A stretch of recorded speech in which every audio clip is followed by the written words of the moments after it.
What up, peeps? So I have another video where you look at my ugly face, and I'm going to be doing a ranking of my 10 favorite video game trailers, which is something I just kind of thought of doing right on the spot. I was thinking to myself, I kind of want to work on something else because I'm working on a bigger project right now. Nothing really, not a big deal, but I thought to myself, okay, so what can I do that's unscripted? What can I do that, that's fun and something that kind of shows a bit of my personality? Because I sound like a dead corpse that is still alive on my regular review videos. So I thought that this would be a little more fun to do. So these are 10 video game trailers that kind of got me into, at first got me into these games. I'm going to separate the review of the trailer from the game so that I won't feel like I'm praising the game, because it's easy to get kind of biased about when you do something like that. So the thing is that I picked the trailers that I felt actually advertised the game for what it is. And, they gave you, what they showed you was what you were going to get. And from ranking those trailers, a lot of those I kind of managed to find. Because I'm sick of trailers nowadays. Video games mostly, because video games, you separate the game from, a cutscene.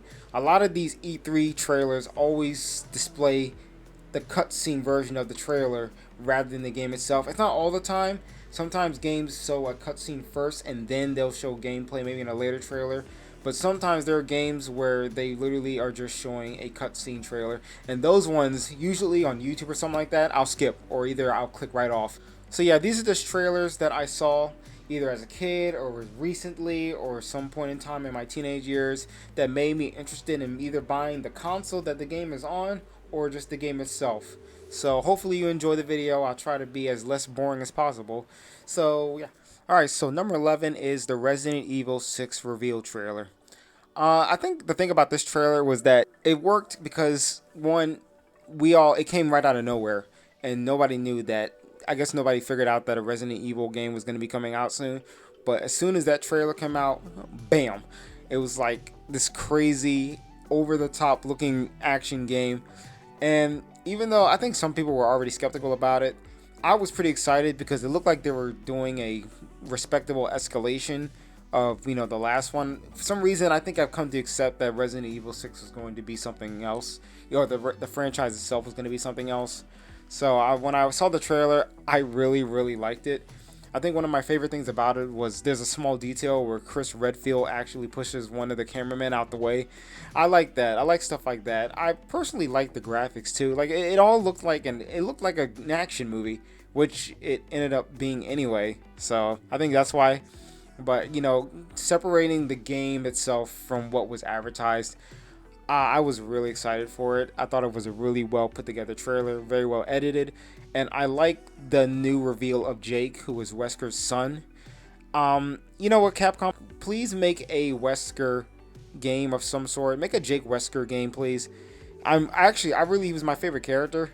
Even though, the game itself I wasn't wild about, I really like the Jake character because he's Wesker's son. And you can make a game that expands on that, but, I don't know. They're not going to do it now. But yeah, the trailer, it was pretty awesome. And like everybody else, I was like, wow, this trailer just came out of nowhere. We had no idea what was happening. It just looked insane. And it looked like, it was obviously building up to something. But the game itself,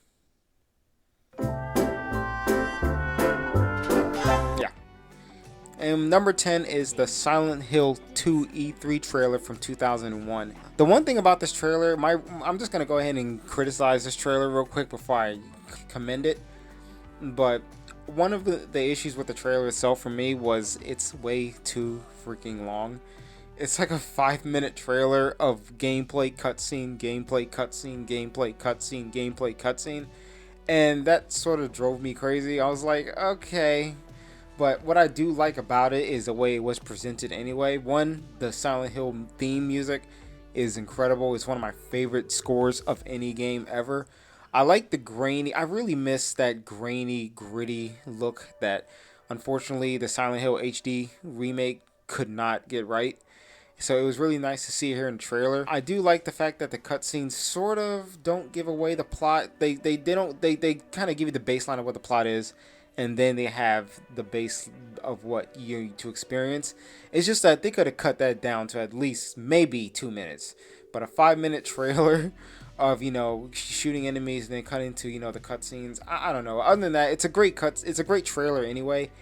I just think that it could have been cut shorter, but it really does give you the mood and the feel of what you're going to experience. And like some of the best game trailers, they're the ones that what you get or what you're shown is what you're going to get. It's very promising. So I commend Konami before they became distrustful jerks for being able to present the trailer and the game in the same field of expectation.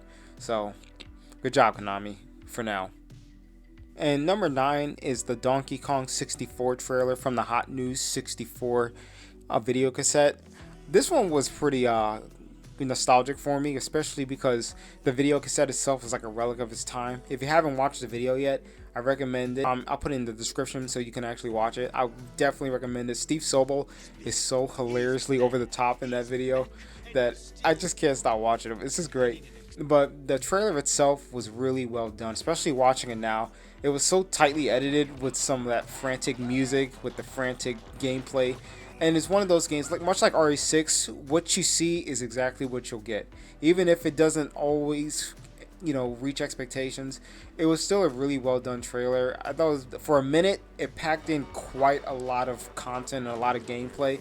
And I really miss trailers that show you the game and it shows honesty. I miss trailers that do that. Most trailers still do nowadays, but something like DK64, the DK64 Hot Newz trailer definitely did that.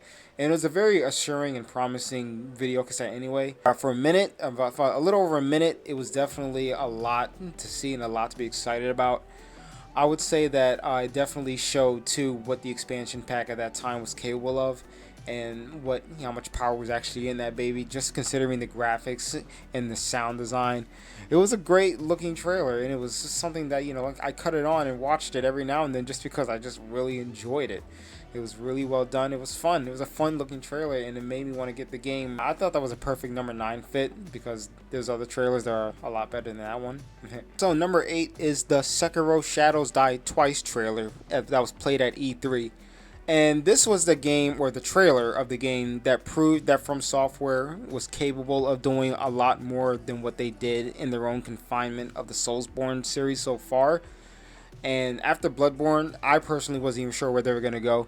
But what I really love about this trailer is that it showed, you know, a lot of liberty in the movement and in the mechanics that they were introduced. It's like they're taking the mechanics that they gave us from the Dark Souls or Demon Souls and in Bloodborne, and they just started, I would say, yeah, I'm going to say it, improving it. They're improving a lot of the mechanics. I like that we're introduced to sneaking and stealth. And I like the shinobi, you know, the shinobi main character that we were introduced to, and the fact that he has this, you know, shinobi prosthetic. Like, as soon as we saw the axe come out in slow motion, at least for me, I was like, oh crap, this is something else. And it has one of my absolute favorite lines in the trailer.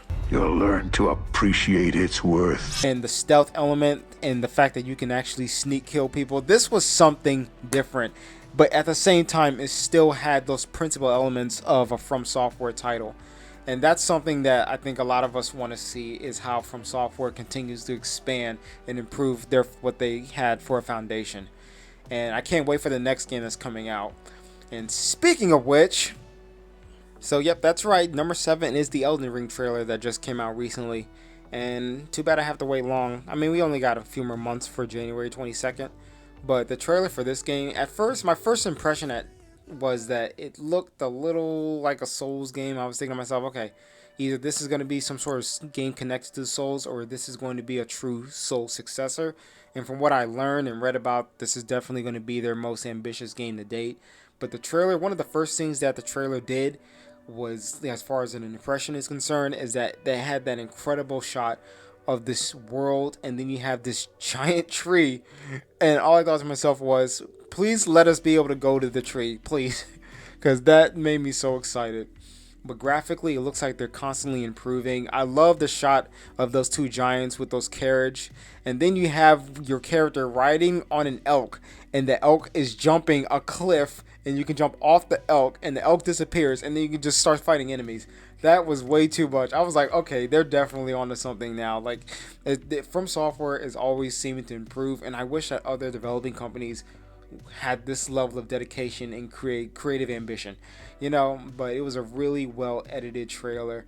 The music was great. You know, you get a glimpse of some of the bosses, especially the one that has my second favorite line of all time in anything ever. A lowly tarnished, playing as a lord. I command thee now. Like, the mechanics were the same from what I could see. You know, it was familiar, but not so much familiar to where it obviously looks like, you know, they're not trying. You know, it looks like they're just keeping the principal mechanics that they created the foundation for. But this definitely looks expansive. It's, you know, as consistently creative as, you know, From Software can get. And I'm definitely going to be getting it day one on the 22nd of January. So get your Series S, Xbox Series X, or PS5s, or it's going to be on other consoles anyway. But, you know, I don't know, for some reason playing it on a next gen console definitely feels like a better experience. But yeah, I'm definitely looking forward to this game. And the trailer, once again, it's just a really well put together trailer, really well edited, great music. You know, they show you exactly what you're going to be promised, and I can't help but just, you know, believe that they're going to follow through on that. So great review, great trailer. And now number 6 is the Mortal Kombat 9 reveal trailer. And this was a trailer that made us all in high school say that Mortal Kombat was back. And I could not wait for this game. I was like watching this trailer every single day. I mean, the fact that they actually managed to bring it back into the form it should have been is something they should have done a long time ago, before they thought about Mortal Kombat versus DC Universe, which isn't a bad game, but I mean, who's going to keep playing it now? I mean, I'm pretty sure some people are. But yeah, this was a great trailer. It showed it was just a blatant, honest look at what we were gonna get. You know, we got to see some amazing animation, amazing combos. We were introduced to the X-ray, which looked crazy, and then we had the bloody fatality by the end of the trailer. When they showed that fatality, we were all just like, "Oh my god!" Like, it was great. They showed it, cut away. Great, just showed it, cut away. But yeah, it was like around a minute trailer, but it like gives you everything that you've been wanting and everything that people have been asking for, you know, after that, you know, MK versus DC Universe thing. But it was a great trailer. I loved it. It felt like old school Mortal Kombat for 2010, even though this game came in 2011. It was one of my favorite game trailers I think I've seen in a while, because it brought something that we all wanted for a long time. So great job, y'all did it. And then without that game, we never would have had 11, and we never would have had 10. So let's keep going. And number 5 is the Afrochain trailer, the announcement trailer for the Switch. Now, before I go on, anybody that's complaining that there aren't any games for the Switch except Smash Bros, y'all don't realize this is the reason why I even bought a Switch in the first place. Like, come on. Like, aside from the game itself, the trailer itself already showed me, because I watched the trailer, but first I saw E3 footage, and that instantly made me want to get a Switch, because I was like, okay, you know, because I thought that the Switch wasn't going to be very much, you know, much fun for me. But the first game that I bought was Afrochain, I mean, because of this trailer and because of the E3 footage and the E3 discussion on it. And I'm telling you, it's worth it. But yeah, the trailer itself was really well done. You know, there's not really a lot of standoutish about it. I mean, the only thing that really stands out about it is the music itself. Like, the music that you get in the trailer is in the game also. It's just great music, and it was well utilized in the trailer. The game, just the visuals that you get to see, and, you know, the scope and, you know, the gameplay look very promising. You know, you get to see some really great combat mechanics, and graphically, you know, it looks like it has a bit of a Blade Runner-ish thing to it. And they don't tell you too much about the story. I like that too. I like that because the story itself is actually really good. So I like that they don't really give you much information beyond, you know, some of the dialogue and bits and pieces of the dialogue. But yeah, it's a great trailer. That's all I can really say. It's not much to say, but as far as the game itself, I'm gonna try at some point to do a review on the game, like a maybe recommendations thing, like I did with Vanquish. But, you know, it'll be a while because I got a lot of stuff I'm trying to catch up on right now. But as far as I'm concerned, if you have not played this game, you know, I already said I was going to separate the trailer from the game. But, you know, if you just watch the trailer for yourself, and if that doesn't want to make you buy a Switch and get the game, then you need mental help. Moving on. And number 4 is the Kingdom Hearts trailer, the first one. And this one's gonna be kind of weird because this was like a 30ish second TV spot. I don't remember much about it until I rewatched the trailer on YouTube, and I had to get footage. It was really exciting. It was an exciting trailer because it was one of those things that are part of your childhood that you just sort of don't remember entirely until you revisit it. And even though you don't have still enough information to recall the details, you can still look at it, and obviously, there's a part of your mind that remembers it.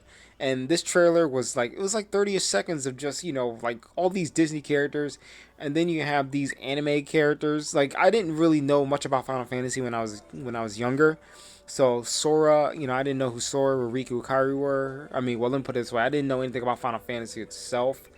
So when I saw these, spiky hair anime characters, I thought to myself, are they like new Disney characters or something that I don't know about? But it was a very excellent trailer. It was just fast, quick, and Hikaru Utada, I mean, that woman is blatantly incredibly talented. I mean, there's no way around it. Her voice, the song itself, it's great. And it's just and then at the end of the trailer, you have the announcer say, "You'll never know who you'll run into next." And I was like, I want to know who I run into next. And I begged my parents for a PlayStation 2. So I was like, please, I just want a PlayStation 2. I want to play Kingdom Hearts.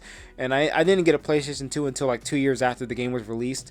And then I started playing it. And man, I'm telling you, man, Kingdom Hearts was one of my favorite games of all time. The sequels are great, but that first game introduced me to, the whole fantasy thing anyway. So I'm glad that this game was able to help broaden out the franchise and the universe, even if it's not always the best. But yeah, it was a great little short trailer with some great music. Great stuff, Square, good job. Number 3 is the Devil May Cry 5 E3 announcement trailer. And this one was a little weird. I was conflicted about this one because it was either going to be this trailer or it was going to be the second trailer that showed all 3 of their gameplay. But what I like about the first trailer is that it doesn't really show you or tell you a lot. But you see Nero, and then Nero's got that face of determination when he's revving up his blue rose. I was like, oh snap! And I like the fact that he actually doesn't look like Dante anymore, like he did in 4. He looks like his own character, even though he does kind of look like Jack Frost from Rise of the Guardians. But they did show gameplay, and it looked great. One of the things I liked about this trailer was that a lot of these AAA titles nowadays kind of just look a little, not all of them, but most of them sort of look the same.